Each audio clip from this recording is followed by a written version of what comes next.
Assalamualaikum warahmatullahi wabarakatuh. Salam sejahtera untuk kita semua. Selamat siang. Oke, melanjutkan, bukan melanjutkan ya, tapi memulai kembali yang mengenai matematika teknik untuk teknik informatika D3, mengenai kalkulus ya. Kalau di sini adalah kalkulus, kemudian eh, ini kita membahas salah satu buku atau referensi yang judulnya Kalkulus Jilid 1 eh, yang menyusun adalah Purcell, Warburg, dan Rigdon. Ya. Jadi eh, itu adalah salah satu buku yang kalkulus yang direkomendasikan karena lumayan lengkap ya, ada sekitar kalau tebelnya 436 ya, sudah terjemahan di mana di dalamnya itu eh, ada banyak dasar-dasar mengenai matematika ya. Jadi yang menerjemahkan adalah Bapak Inyoman Susilo PhD dari Departemen Matematika Institut Teknologi Bandung atau ITB University ya, di Bandung. Oke, jadi yang ingin kita bahas di sini, ya saya coba merangkum apa yang ditulis oleh eh, Purcell, ya, Warburg dan Rigdon di bukunya ini, ya, mengenai dasar-dasar matematika. Yang pertama, kita bahas bilangan real. Ya. Jadi bilangan real itu apa? Dari kata-katanya atau makna dasarnya adalah real itu kan kelihatan ya. Bisa di apa namanya? Kalau kelihatan berarti bisa dihitung ya. Hitungnya itu bisa dihitung secara menggunakan kertas, komputer atau kita bayangkan atau kita imajinasikan itu real. Nah, sebenarnya ada bilangan lagi, itu bilangan integer ya. Jadi kalau bilangan integer itu ya artinya kebalikannya real ya. Misalkan ya simbolnya itu I sama dengan akar min satu ya. Bayangkan kan agak sulit ya. Kalau akar min satu ya satu ya. Akar min satu itu ya integer itu tadi. Nah, kita bahas di sini yang bilangan real. Nah, bilangan real itu terdiri dari bilangan asli ya. Kita mengenal bilangan asli dan bilangan cacah waktu sekolah dasar.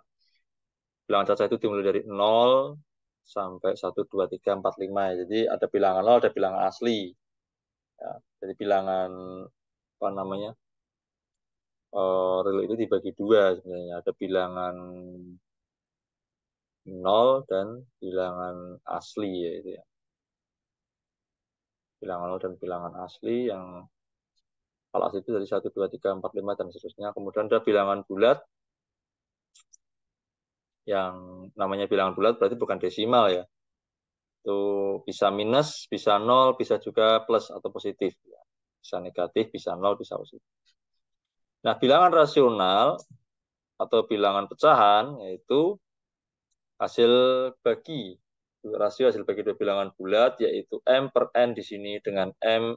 N itu adalah bilangan bulat dan N itu nggak boleh sama dengan nol ya, karena kalau kalau N ini sama dengan nol berarti tidak terdefinisi ya, jadi pembagiannya jadi tidak terdefinisi.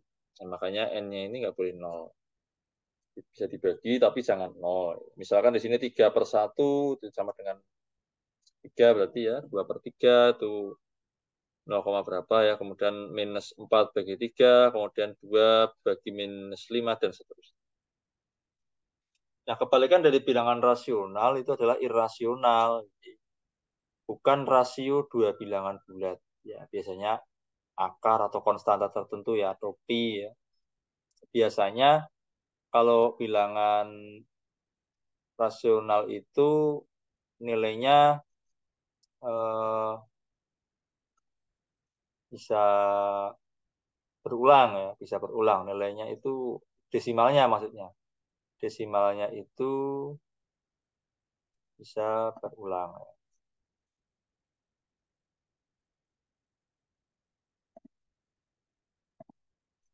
Misalkan 0,333 ini kan rasional nih. Terus apa lagi ya? 1,6666 dan seterusnya rasional. Begitu. Nah, berikutnya ada bilangan irasional. Kalau irasional itu misalkan di sini bilangan pi ya, atau konstanta pi. Pi itu kan sebenarnya bilangan yang desimal, cuman dia nggak berulang. Misalkan 3,14 berapa gitu ya. Ini masih panjang sampai nggak berhingga. Dan nilainya itu nggak berulang ya, tidak berulang. Jadi acak gitu ya. Nilainya itu acak. Ya. Itu namanya bilangan irasional. Nah, berikutnya bilangan real ya. Itu terdiri dari bilangan rasional dan bilangan rasional dan ini menjadi dasar-dasar kalkulus. Ini menjadi dasar-dasar kalkulus. Mungkin di video sebelumnya ada penjelasan mengenai ini lebih jelas ya. Barangkali di sini saya ada yang berbeda ya. Nanti kan bisa dicocokkan dengan video. Berikutnya himpunan bilangan asli itu dinyatakan dengan N ya. N dengan simbol seperti ini. N-nya itu biasanya N ya kayak bull tapi bukan bull karena tengahnya ini ada ruang gitu ya. N-nya itu seperti ini. Sama dengan himpunan 1, 2, 3, 4, 5, dan seterusnya. Kemudian himpunan bilangan bulat atau simbolnya biasanya Z. Jadi N, Z itu tuh bukan suatu apa ya, bilangan asli harus N, bilangan bulat harus Z. Ini adalah simbol yang disepakati oleh para matematikawan. Karena buku literatur itu ya ini simbol-simbol ini sering muncul. Gitu. Kalau R kan ini ya, real ini seperti ini ya. Nah, sekarang bilangan bulat Z itu sama dengan dari minus ya, entah minus tak terhingga sampai kemudian 0 sampai bilangan positif tak terhingga juga. 1, 2, 3, dan seterusnya. Nah, kalau kita perhatikan, N itu adalah irisan. Ya. N itu adalah bagian dari bilangan Z ini. Jadi, kalau bilangan asli, ya bilangan asli itu mesti bilangan bulat. Tapi kalau bilangan bulat belum tentu bilangan asli seperti itu. Z itu ternyata dari bahasa Jerman ini kalau di sini. Zahlen. Nah, kemudian bilangan rasional itu ada Q. Q ya, di bahasa Indonesia itu Q. Simbolnya huruf Q, di mana M itu dibagi N. Ya, M itu sebagai pembilang, N-nya penyebut, M, N itu adalah bilangan bulat. Nah, harus bilangan bulat. Nah, di mana N-nya itu tidak boleh sama dengan 0. Nah, kalau kita perhatikan, N itu adalah bagian dari Z, Z itu adalah bagian dari Q. Q-nya itu adalah quotient, hasil bagi. Himpunan bilangan irasional adalah Q ada apa namanya? Kalau ini bisanya sebut aksen atau topi gitu ya. Saya kurang paham ini Q ada garis atasnya ya. Nah, himpunan bilangan real itu adalah Q, bilangan rasional yang digabung dengan bilangan irasional. Nah, gabungan kalau itu union. Jadi kalau kita runut N itu bagian dari Z, Z itu bagian dari C, bagian dari Q itu bagian dari R. Jadi R ini adalah misalkan ini kakek ya, ini kakeknya, ini bapaknya, turunannya, ini anaknya, ini cucunya. Oke. Nah, kemudian ada bilangan desimal. Desimal itu adalah penyajian bilangan tanpa menggunakan pecahan. Pecahan itu mungkin yang dimaksud di sini ya 1/2, 1/9 gitu ya. Ya, mungkin ini di buku ini itu desimal itu dianggapnya tanpa menggunakan pecahan ya. Tapi kalau kita pernah belajar pecahan itu kan ada 3. pecahan biasa, pecahan campuran, dan pecahan desimal. Mungkin maksudnya pakai per gitu ya, 1/2. Nah, karakteristik bilangan dengan menggunakan desimal itu ada bilangan rasional, gitu ya. Bilangan desimal berulang. Ini misalkan setengah atau 1/2 ini dibagikan 0,50000 gitu. Nolnya nggak di apa? Nggak dipotong lah di sini ya. Kemudian 1/9 itu sama dengan 0,11111 dipotong atau dibulatkan jadi satu di sini. Atau 3/11 ya. 0,27. Ini angkanya memang beda, cuman ini kan berulang. 27, 27, 27, 27. Makanya dianggap rasional. Dipotong di sini. Cuman 2 digit di belakang desimal. 2 angka ya. Nah, untuk bilangan irasional itu bedanya. Kalau bilangan rasional itu desimal berulang. Kalau bilangan irasional itu desimal tidak berulang. Contohnya ya ini, akar 2 ini. Sama dengan 1,41421,356 terus sampai ke sana tidak ada angka yang berulang ya, intinya tidak ada angka yang berulang. Bilangan pi juga ini juga tidak punya setelah 3,14 itu kan umum yang disepakati ya, tapi setelah angka 4 itu bilangannya udah random gitu, sampai tidak terhingga. Cuman nilai bilangan Euler atau bunga majemuk itu sama dengan 2,718 sekian sekian sekian sampai. Kalau bilangan Euler biasanya cuma ditulis 2,71. Ya, itu hasil dari pembulatan atau 2,72 gitu. Berikutnya adalah latihan mandiri. Contoh ya.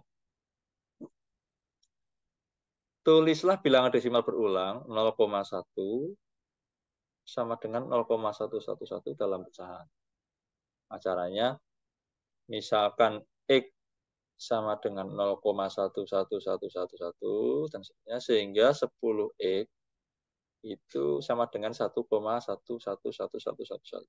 Jadi kalau ini kan dikalikan 10 ya. Jadi angka satunya pindah ke depan 1 ya. Karena dapat kalikan puluhan kan.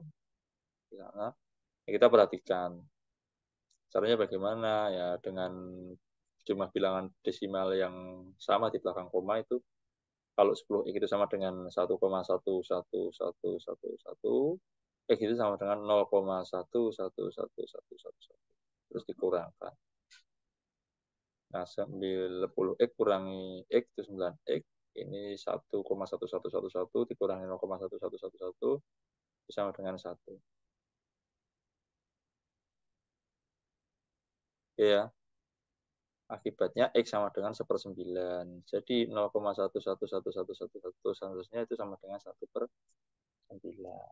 Itu kalau kita mau mengembalikan dari bilangan desimal ke pecahan biasa, misalkan seperti itu. Nah, ini silahkan dikerjakan. Tulislah 0,39 dalam bilangan rasional. Tulislah 3,45 dalam bilangan rasional. Tulislah 0,345 dalam bilangan rasional. Tulislah 0,19 dan 0,20 dalam bilangan rasional. Ada bilangan rasional yang mempunyai desimal yang berbeda. Oh iya, buat catatan, kita kalau membaca angka di belakang desimal itu jangan dibaca seperti kita membaca angka puluhan, ratusan, ya, atau ribuan. Ya, misalkan seperti ini. Ini cara bacanya adalah karena di belakang desimal itu menyimbolkan sisa ya, seperti sisa hasil pembagian misalkan gitu. Misalkan ini bacanya adalah 0,345. Jangan dibaca 0,345. Atau ini juga sama, jangan dibaca 0,20 tapi dibaca 0,20 karena kan 20 ini bukan puluhan ya. 20 di sini itu bukan puluhan. Nah, kemudian sifatnya bagaimana atau order properties bilangan real? Di sini dikatakan X lebih kecil dari Y jika dan hanya Y kurang X itu positif. Ya, jelas ya.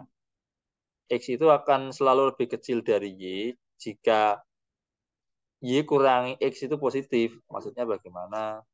Seperti ini, misalkan 8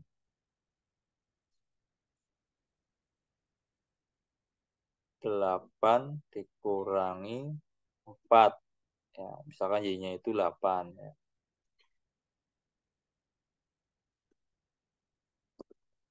misalnya gini. Y sama dengan 8, X-nya itu sama dengan 4, misalkan gitu. Nah, kalau di secara logika berarti kan 8 kurangi 4 itu sama dengan kan 4. Nah, 4 itu kan positif. Berarti kan X 4 ini adalah lebih kecil dari 8. Karena ini X-nya, ini Y-nya. Jadi terbukti ya. Kalau posisi seperti ini berarti Y kurangi X ini ya. Ini Y-nya, ini X-nya itu sama dengan positif. Nah, berikutnya dalam garis bilangan real, X lebih kecil dari Y, berarti X itu selalu terletak di sebelah kirinya Y. Nah, jadi logikanya seperti itu ya. Seperti ini ya. Karena seperti ini ya. Kalau kalau di diagram koordinat kan seperti ini ya. Sini tuh 0 ya. Di sini itu 0. 0, nah misalkan di sini 4, ya di sini berarti kan 8. Berarti ini terbukti bahwa Y-nya itu adalah di sebelah, maaf, X-nya ini kan lebih kecil dari Y. Berarti X-nya ini 4 itu kan berarti kan lebih kecil dari 8. Berarti terbukti. Yang berikutnya adalah X itu lebih kurang, lebih kecil dari atau sama dengan jika dan hanya Y itu hanya Y dikurangi X positif atau 0. Nah, jadi ini misalkan tadi itu ya. Berarti kan contoh X lebih kecil dari Y. Nah, sekarang misalkan gini. X-nya itu 4, Y-nya juga 4. Nah, kalau posisinya seperti ini, ya, 4 kurangi 4, ya, Y kurangi X, itu kan sama dengan 0. Nah, berarti ini terbukti yang ini. X sama dengan atau lebih kecil dari Y. Ya, karena ini tadi kan 0. Tadi kan sama. X, ya, X-nya itu bisa sama, apa? X-nya itu sama dengan bisa bisa sama gitu ya. X-nya 4, Y-nya 4 gitu kan. Nah, itu kan berarti kan bisa sama itu. Sama dengan 0. Oke, berikutnya eh, sifat urutan bilangan real, trikotomi atau perhitungan tiga. Jika X dan Y adalah bilangan real, maka hanya satu dari pernyataan berikut yang berlaku.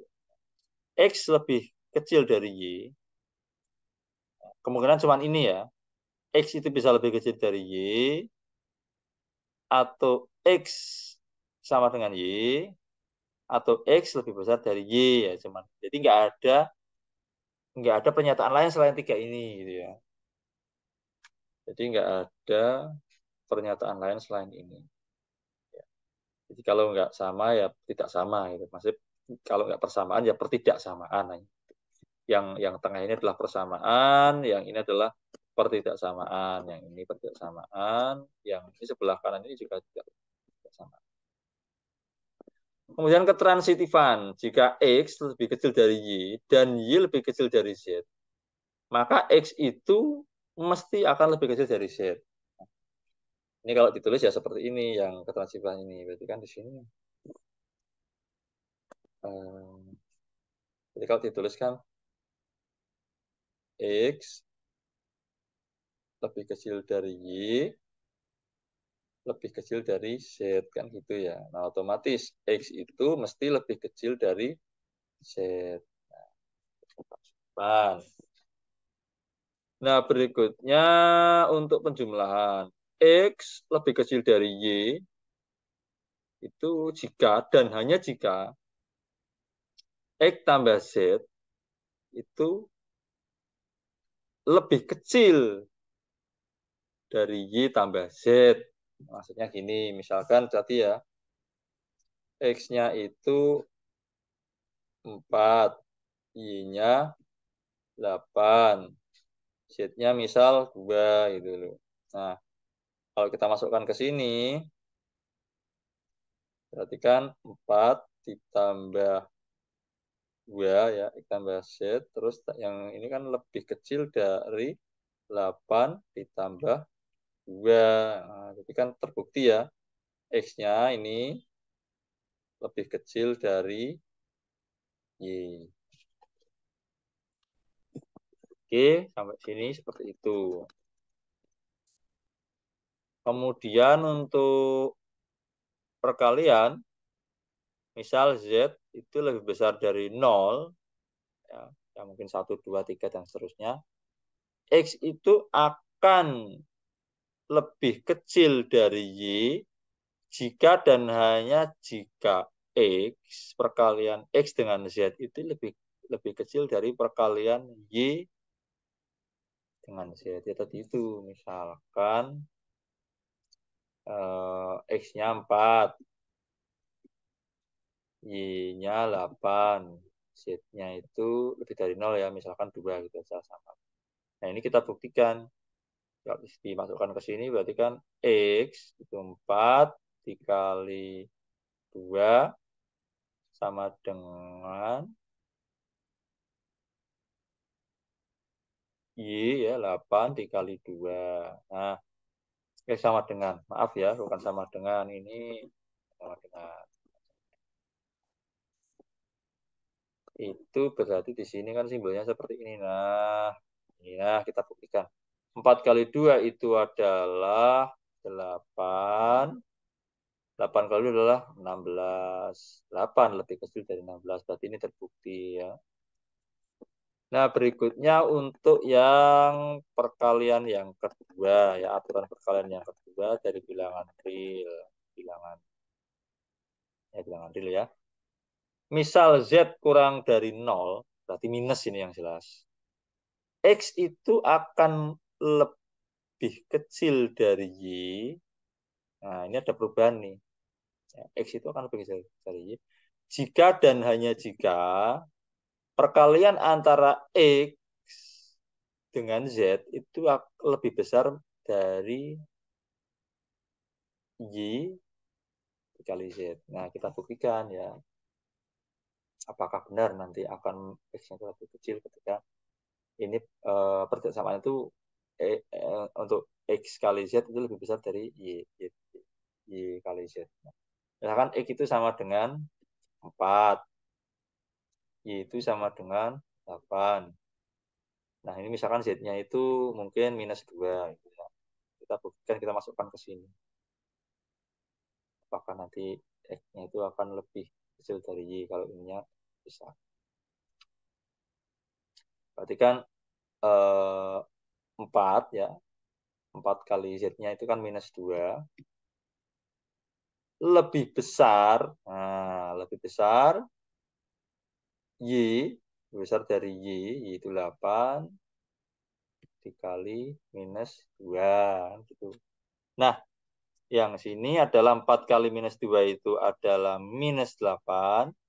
Yang sebelah kanan ini, minus 8 itu lebih besar dari 8 kali minus 2 adalah minus 16. Jadi benar ini. Min 8 itu